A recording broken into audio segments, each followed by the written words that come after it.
Under the shadow of the Brandenburg Gate, Field Marshal Montgomery presents decorations to the conquerors of Berlin.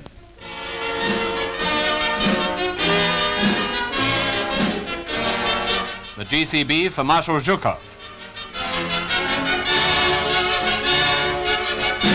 For Marshal Rokossovsky, the KCB. Monty, apparently scorning the services of his interpreter, used a sign language typically his own.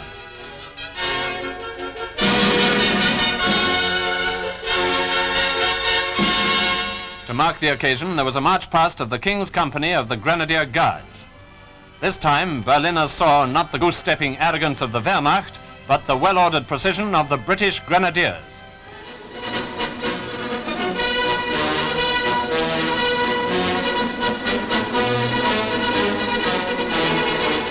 Berlin was soon to see another big parade, and preparations were well in hand.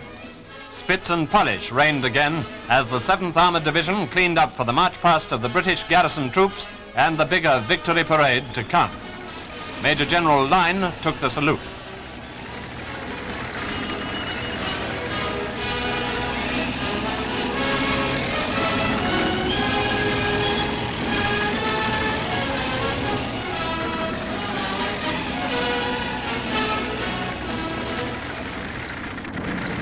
And what of Berlin? The ravages of the Allied air forces and Russian guns can be judged from these aerial pictures.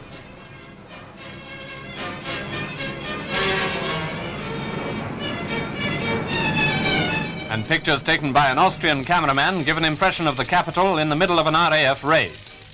Remember the Blitz? This is just retribution.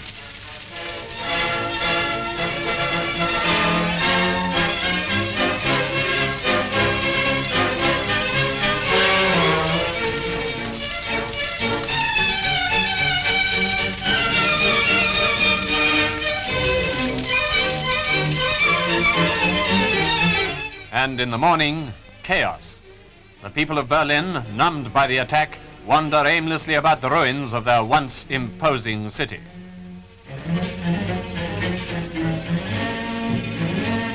And now, in the present, women are clearing away the wreckage. Not very quickly, it appears, but then they've a lot to think about as they work.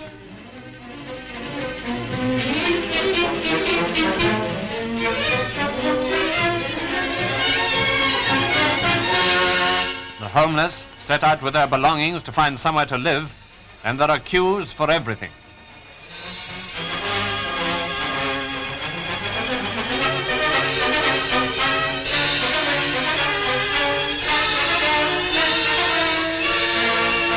In the markets, dehydrated potatoes are on sale, but most business is done by barter. Every street corner is placarded with advertisements. Snakeskin shoes for a portion of coffee, and so on. These pictures show only too clearly the tragedy of Berlin, but it is tragedy which has been richly deserved. If you feel any pangs of sympathy, remember that these same women applauded the Führer for his conquests. They showed no sympathy then towards the enslaved people of Europe. There are considerably fewer cafes, of course, since the RAF did its stuff, but those that remain apparently do a roaring trade. Certainly some of them still seem to be doing all right. Coffee at the pavement cafes, just as it all was before the Russians arrived. Meanwhile, the Big Three and their staffs are assembling for the conference. The cruiser Augusta, which took President Roosevelt to the Atlantic Charter meeting, now brings President Truman to Antwerp.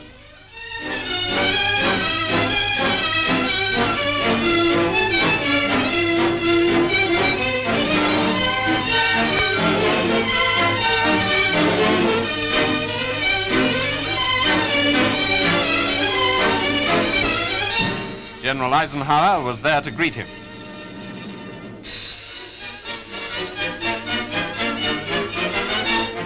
Following the president into the car was Mr. Burns, who succeeded Mr. Stettinius as Secretary of State. From Antwerp, they set out on the last lap of their journey to Berlin.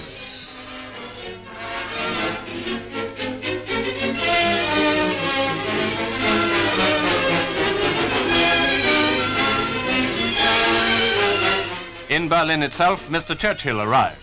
Monty was there to do the honors.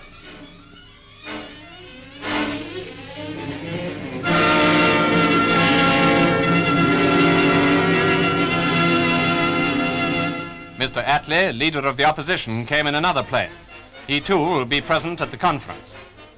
The Premier, of course, insisted on seeing Berlin for himself and obviously savoured Allied triumph to the full. Throughout the 5 years he has held office, he has never for a moment ceased to strive and work for victory and to look forward to the day that he would stand and survey the ruins of Berlin. You can imagine Winston Churchill's feelings now as he looks over the scenes which spelt the end of his arch-enemy. This is triumph indeed.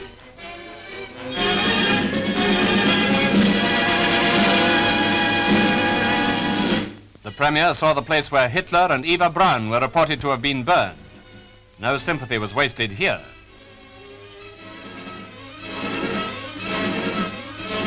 And no chances were being taken in the area of the conference house. Every few yards, sentries guarded the road, and the strictest precautions were taken at the many barriers.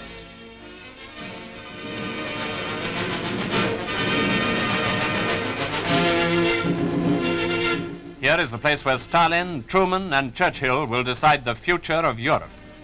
The star motive, adopted by the Western Allies as well as the Russians, was in evidence.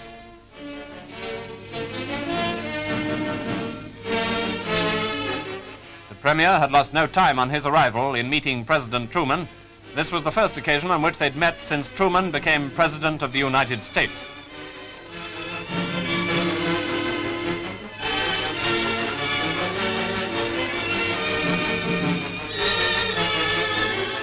The opening of the conference and the meeting with Marshal Stalin, the final chapter of the story of the war in Europe.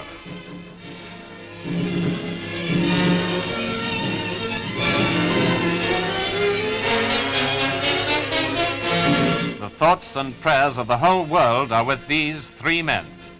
May they be guided by their own greatness in the decisions they will make in Berlin.